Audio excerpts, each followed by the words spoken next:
Hey everyone, welcome to Guide on How to Block a YouTube Channel. So, let's dive right in. If you wish to block a specific YouTube channel and prevent its videos from appearing on your homepage, follow these steps. Launch the YouTube application on your device. Find the channel you want to block. You can use the search bar for convenience. Once you've found the channel, open its page. Tap the three dots in the top right corner of the screen.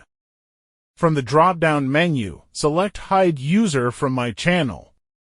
A confirmation message will appear. Select Hide User to confirm.